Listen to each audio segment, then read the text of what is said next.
inilah janji kami kepadamu, kami akan tetap setia Bapa. Ketika hamba melihat oma-oma kami yang luar biasa, mereka tetap setia di umur mereka untuk mengasihi Engkau.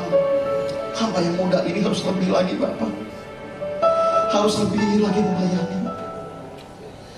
Kemanapun Engkau utus aku, Tuhan, aku akan melakukannya. Hamba bersyukur buat oma-oma kami yang luar biasa pagi ini. Ketika banyak orang sibuk dengan kesibukannya hari ini, tapi kami datang kepadamu Bapa untuk mendengarkan kebaikan daripada firman. Roma 10 ayat 17 berkata, iman itu timbul dari pendengaran akan firman Kristus. 1 Timotius 4 ayat 8. Ibadah ini mengandung janji, mengandung janji buat hari ini, buat akan datang. Yohanes 1 ayat 1 berkata, pada mulanya adalah firman, firman itu bersama-sama dengan Allah, dan firman itu adalah Allah. Oh Yesus yang baik, Allah kami yang hidup, terima kasih buat pagi ini. Menjelang akhir zaman yang luar biasa ini Bapa, kami tahu kasih akan menjadi dingin. Kami tahu orang sudah tidak peduli lagi Tuhan dengan Engkau karena mementingkan harta dunia. Tapi kami datang kepada Engkau Bapa untuk menyatakan bahwa Engkau adalah satu-satunya Allah di dalam hidup kami. Engkau Allah yang memberikan nafas dan kekuatan hari lepas hari dalam hidup kami. Dengan apa kami balas semua itu? Sebenarnya hamba akan menyampaikan kebenaran firman. Urapi hamba dengan kata-kata yang dari tempat yang maha tinggi, hikmat, marifat, kuasa ilahi meliputi. Dan kami percaya jika ada yang sakit, yang lemah, letih, lesu, semua yang Engkau sembuhkan di dalam nama Yesus. Terima kasih Bapak, kita sama-sama yang menerimanya. Kita katakan haleluya, amin. Shalom. Perkenalkan diri saya, nama saya Juntung. Saya atas nama GBI Taman Harmoni mengucapkan terima kasih buat kesempatan yang diberikan kepada saya. Tanggal 5 April nanti Pak Timotius Sardono akan mengadakan miracle service di Taman Harmoni, GBI Taman Harmoni. Yang bisa silakan datang. Kalau ada yang sakit boleh dibawa. Pukul 6:30 ya Ibu ya, 6:30. Mari kita buka firman-Nya di dalam Matius 15 ayat 21 sampai 28.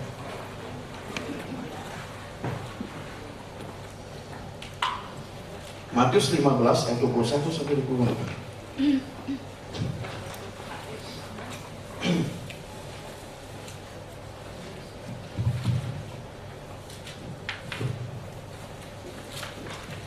Sudah ketemu dulu? Matius 15 ayat 21 sampai 28. Perempuan Kanaan yang percaya.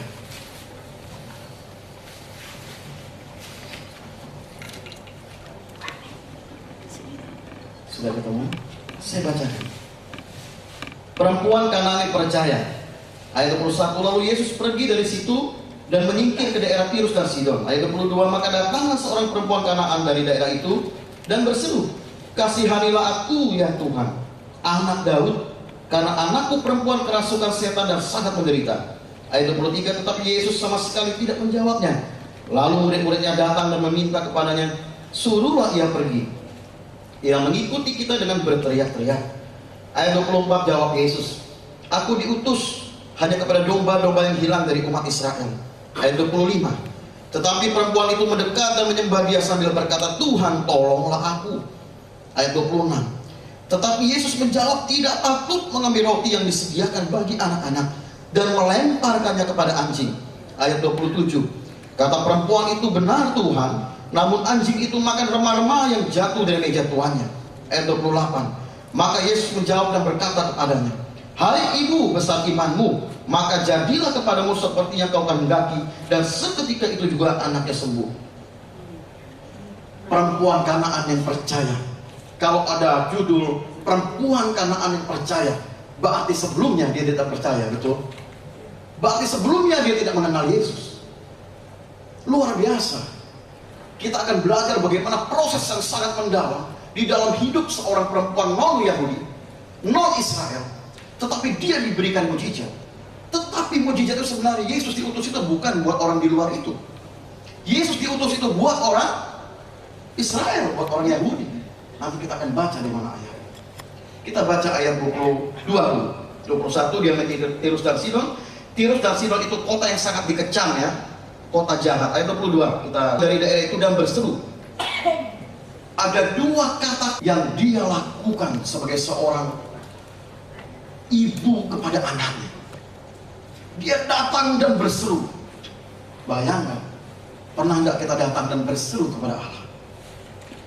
Allah mengajar, Yesus mengajarkan kita doa itu subuh di Markus 1 ayat 35. Subuh-subuh Tuhan Yesus berdoa. Dia datang dan berseru kepada Yesus. Bagaimana datang, saudara, kalau tidak kita mendengar tentang firman Allah? Bagaimana kita berseru kalau kita tidak mengenal kepada siapa kita berseru? Di ayat selanjutnya, ya Tuhan, anak Daud, dia katakan seperti itu.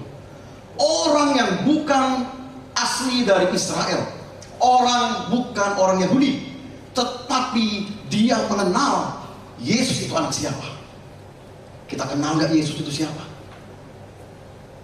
Ini luar biasa. Di Matius juga dikatakan, atau Lukas, ada 10 orang sakit kusta, berapa yang kembali? 1. Berarti banyak orang mendengar nama Yesus. Begitu banyak orang tahu nama Yesus, tetapi banyak orang tidak mendengar, tidak tahu pribadi Yesus. Kita di dalam Tuhan harus mengenal pribadi Yesus. Kita hanya dengar namanya mungkin selama ini, sehingga pertobatan kita adalah pertobatan di luar dari diri kita. Tetapi yang kita harus tahu bukan hanya namanya yang menyembuhkan, tetapi kita harus tahu dia adalah pribadi yang menyelamatkan kita daripada dosa. Dia mati menebus dosa kita. Itu pribadi dia luar biasa. Kalau ada orang datang, orang sakit, kemudian datang kepada dokter, bisa nggak dokter menyembuhkan? Bisa nggak, saudara? Bisa nggak? Oma-oma bisa nggak? Bisa. Tapi dosa kita diampuni nggak? Nggak. Kalau kita datang kepada dukun, bisa sembuh nggak orang kerasukan setan? Bisa. Dosanya makin dikit atau makin banyak? Makin banyak. Kalau kita datang kepada Yesus, kita bisa sembuh. Tetapi yang luar biasa bukan hanya sembuh, dosa-dosa kita diampuni. Luar biasa Yesus. Makanya kita harus mengenal pribadinya, bukan hanya namanya. Tetapi perempuan ini, dia tahu nama Yesus, walaupun dia bukan seorang daripada suku Yahudi. Dia pernah mendengar nama Yesus, ya Tuhan, tetapi dia tahu pribadinya, dia tahu silsilahnya. Ya anak Daud, dia bilang, ya Tuhan anak Daud. Yesus kan anak Daud. Ini yang menjadi satu waktu saya baca, luar biasa ini seorang ibu. Anaknya kerasukan. Dia minta di luar pada dirinya, walaupun itu anaknya betul. Bukan ibu ini yang sakit, bukan ibu ini yang kerasukan, tetapi kerasukan itu adalah anaknya hampir mati. Tetapi dia mau melakukan itu bagi anaknya, walaupun proses sangat menyakitkan. Yuk kita lihat kembali. Tetapi ayat 22 mungkin, apa yang dia minta? Maka datanglah seorang perempuan Kanaan dari daerah itu. Nah, perempuan Kanaan dari daerah itu artinya orang, berarti dia bukan orang Yahudi, dia non Yahudi. Dia dari tanah Kanaan. Ketika Yosua belum memenangkan itu, ya, itu kan udah berubah semua. Kanaan ini sebenarnya orang-orang Kanaan keturunan Palestina. Ya. Nah, ini luar biasa, dia dari luar. Yesus ke Tirus dan Sidon, non Israel. Yesus mau ke kota yang dikecam yang begitu jahat. Yesus mau masuk ke situ. Di Markus 2 ayat 17, Yesus datang bukan bagi orang benar kan? Yesus datang bagi orang berdosa. Ini luar biasa Tuhan kita ini. Dia melakukan hal-hal yang luar biasa berbeda dengan nabi-nabi sebelumnya. Kita baca kembali. Apa yang dia mohonkan? Kasihanilah aku, ya Tuhan. Ada apa tuh? Ada apa saudara? Kasihanilah aku, ya Tuhan. Ada satu kerendahan hati yang luar biasa. Dia benar-benar merendahkan dirinya di hadapan Tuhan. Ya Tuhan, gitu. Luar biasa. Ketika kita berdoa, apa perempuan yang memberitakan kebangkitan Tuhan? Seharusnya oma-oma, ibu-ibu begitu bangga. Saya jadi ingat mama saya nih. Tanggal 24-27 Mei saya akan pelayanan di Pulau Bangka. Ada KKR. Saya ingat pendoa bagi keluarga, bagi suami, anak-anak. Saya baru kali ini jujur saya berbicara di WPI. Saya biasa di umum, di kaum muda. Agak-agak bingung saya. Karena saya merasa terhormat sekali. Saya merasa mama-mama saya merasa orang-orang yang melahirkan. Itu kan luar biasa. Bagi saya ya, bagi saya luar biasa. Jadi seorang ibu ini meminta, kasihanilah aku ya Tuhan, anak Daud. Dia kenal silsilah daripada Yesus. Dia memohon dengan apa? Harga dirinya semua diserahkan saja demi anaknya. Padahal dia bukan orang yang patut menerima mujizat itu. Ini merupakan satu perlawanan, ya. Ini merupakan kontradiksi karena Yesus itu diutus bagi umat Israel. Ini luar biasa. Kita baca lagi. Karena anakku perempuan kerasukan dan sangat menderita. Ini saya ketik tadi malam ini. Saya baru ketik. Ya. Yang ayat terakhirnya ya. Menderita, kerasukan setan dan menderita. Jadi dia memberikan satu permohonan. Dia memberikan hatinya kepada Tuhan supaya Tuhan itu mau menolong dia. Tetapi nyatanya Tuhan tidak semudah itu. Ada banyak orang menyangka Tuhan itu akan menjawab doa dengan mudah. Kalau kita membandingkan dengan wanita Kanaan ini, perempuan Kanaan ini, kita ini mirip dong. Kita kan bukan orang Israel kan, tapi DNA kita, DNA-nya Yesus sekarang secara rohani. Kita ini di luar daripada umat Israel kalau secara jasmani. Sama dengan perempuan Kanaan ini, dia bangsa Siro-Fenisia, dia orang Yunani. Tetapi Tuhan melakukan pengecualian. Tuhan itu paling gak tahan. Lazarus, ya, maskullah hatinya katanya. Tuhan itu paling tidak bisa. Kalau kita memohon dengan iman kita, dia tidak bisa. Seharusnya ini tidak terjadi ini. Tetapi kenapa yang terjadi? Saya pelajari. Kenapa orang di luar itu bisa terjadi mujizat seperti ini? Yesus itu pengecuali. Dia punya hati yang begitu mengasihi banyak orang. Walaupun saat itu, pada zaman itu dia diutus khusus bagi bangsa Yahudi. Kemudian Paulus dengan pelayanannya, Paulus melakukan pelayanan keliling. Dia menyebarkan luar biasa. Mari kita baca lagi dalam firman-Nya ayat 23. Tetapi Yesus sama sekali tidak menjawab. Ini permohonannya. Kasihanilah aku ya Tuhan, anak Daud, karena anakku perempuan kerasukan setan dan sangat menderita. Ayat 23. Tetapi Yesus sama sekali tidak menjawab. Wah, sedina. Ya Oma ya, kalau digituin sama orang sedina. Kita ngomong dia tidak jawab gitu. Bisa kita lempar sama aqua kan. Ini luar biasa. Menyakitkan. Anaknya kerasukan mau mati. Dia mohonkan kepada Mesias itu katanya. Dia minta supaya anaknya disembuhkan dari kerasukan itu. Dia mohon karena anaknya sudah sangat menderita. Tetapi apa jawab orang yang begitu dia idam-idamkan untuk memberikan kuasa itu, menyembuhkan anaknya? Tidak menjawabnya. Menyakitkan hati. Luar biasa. Luar biasa menyakitkan hati. Apa sih maksud Tuhan dengan tidak menjawabnya? Inilah proses dalam hidup kita. Tuhan tidak mau jawaban doa menjadi Tuhan bagi kita. Dia ingin Yesus itu adalah segala-galanya bagi kita. Saya ulangi. Kenapa Yesus tidak menjawab itu? Yesus ingin jawaban doa bukan menjadi Tuhan. Karena kita kan meminta harus dapat. Karena kita meminta kan harus cepat. Karena kita meminta harus sembuh-sembuh. Kita meminta harus lakukan sesuatu. Emang Tuhan mesin? Ditaruh koin kemudian jalan-jalan tung. Ditaruh koin di belakang. Tuhan bukan seperti itu. Saya melayani yang sakit-sakit di gereja. Ya, masuk rumah sakit Pondok Indah dalam seminggu 2 minggu ratusan juta habis itu keluar rumah. Ya, di rumahnya sudah diikat semua udah koma. Kami datang berdoa. Orang ini sekarang udah lari-lari. Kita tidak bisa memaksakan apa yang kita mau terhadap Yesus kita. Kita tidak bisa melakukan itu. Uang nyawa kita ini di tangan Dia. Napas kita di tangan Dia.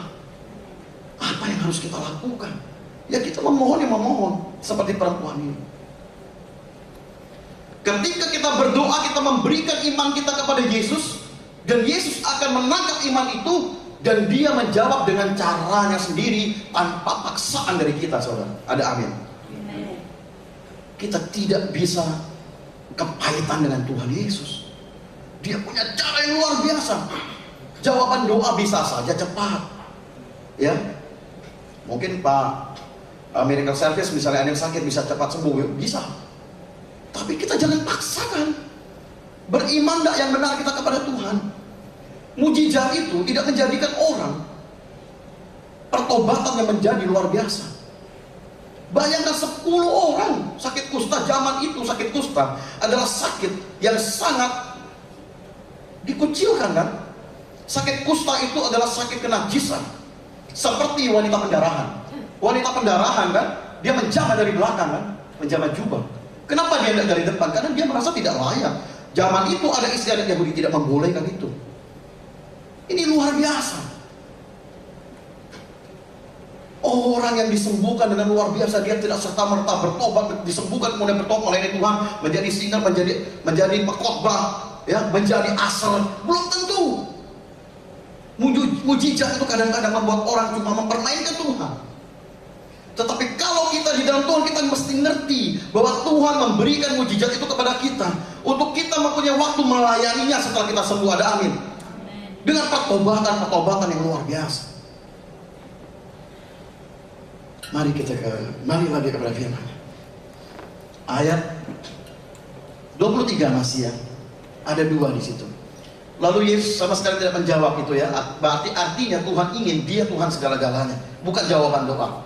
Lalu murid-muridnya datang dan meminta kepadanya, suruhlah ia pergi, ia mengikuti kita dengan berteriak-teriak. Yang ngatain itu siapa, saudara? Oma-oma siapa yang ngatain itu? Yang bilang berteriak-teriak? Murid-muridnya, kan? Nah, ketika kita melayani di ladangnya Tuhan, ketika kita melayani di dalam gereja, melayani di komunitas kerohanian, kadang-kadang hambatan itu justru dari dalam, betul? Kadang-kadang ada seperti itu. Besi menajamkan besi, manusia menajamkan manusia. Itu biasa.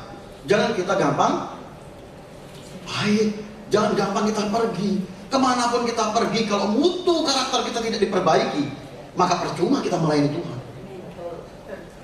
Ada banyak orang pindah gereja. Dia mencocokkan gereja dengan dirinya, luar biasa.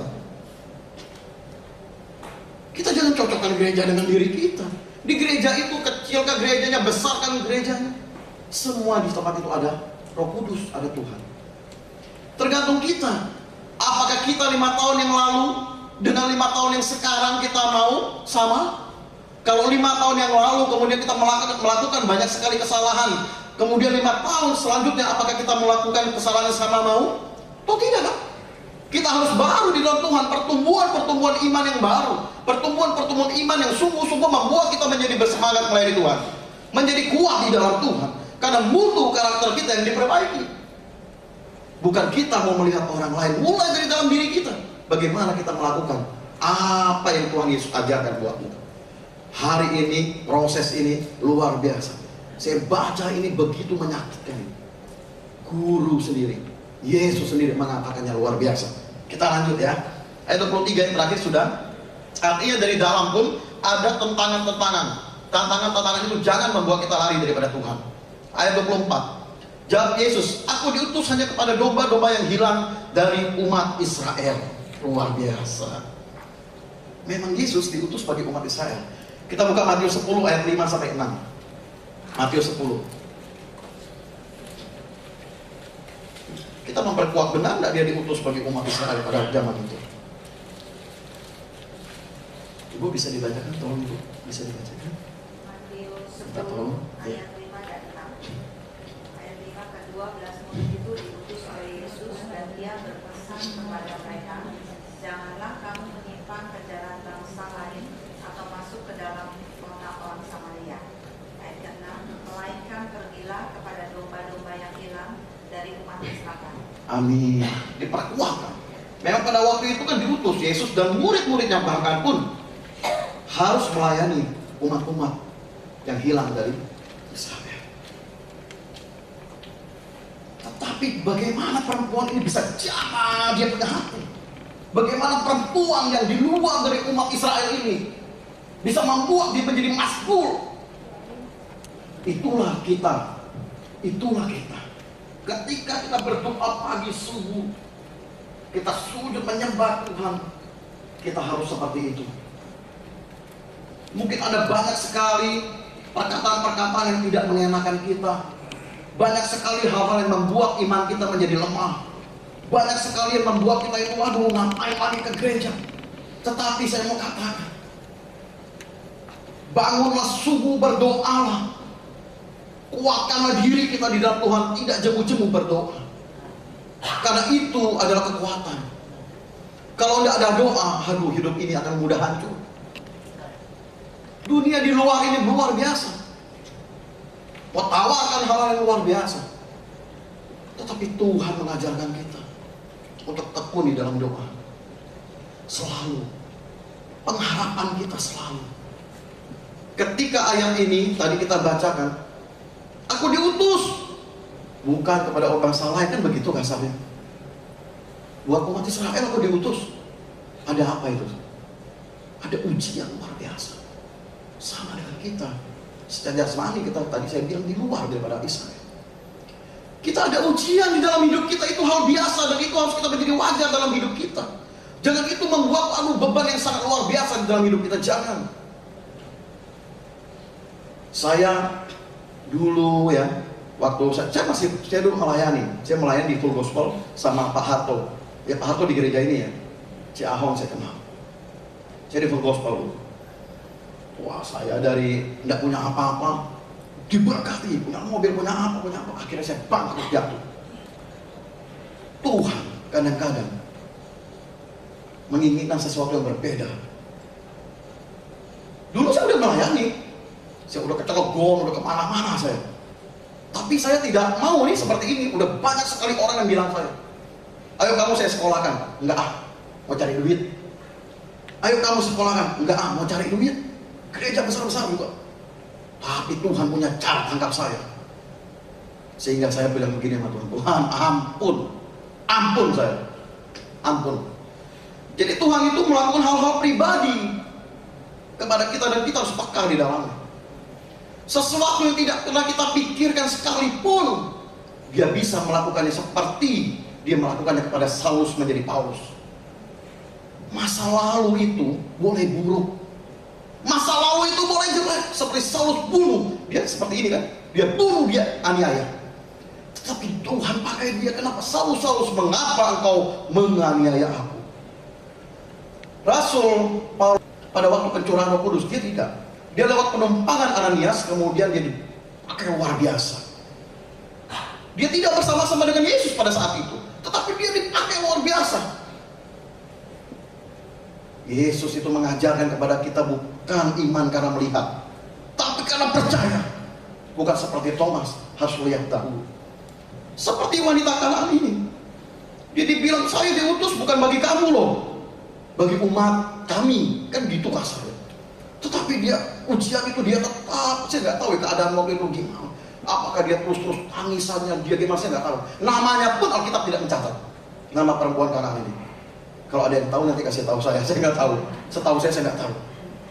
Jadi ini luar biasa saya merasakan. Kok orang di luar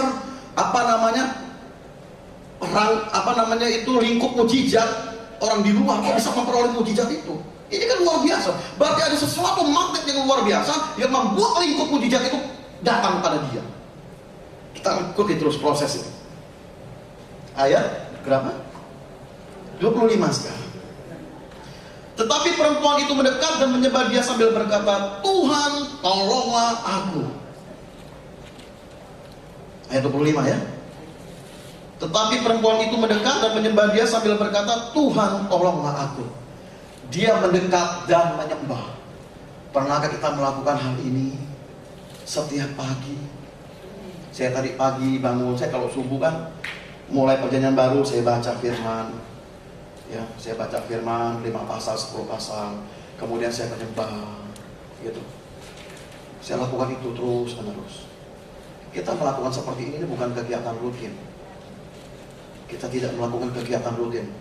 Orang-orang Farisi melakukan itu. Kita tidak melakukan kegiatan rutin. Tetapi kita memberi hati kita kepada Tuhan. Setiap kita melakukan ibadah seperti ini bukan main-main. Kita melakukan buat Tuhan Yesus. Kita harus sungguh-sungguh kepada Tuhan. Tidak ada datang kemudian tidur. Jangan. AC-nya dingin lagi. Tapi kita harus sungguh-sungguh memberikan hati kita yang paling dalam kepada Tuhan. Amsal 3 ayat 3. Janganlah kiranya kasih dan setia meninggalkan engkau. Kalungkan itu pada lehermu, tuliskan itu pada loh hatimu.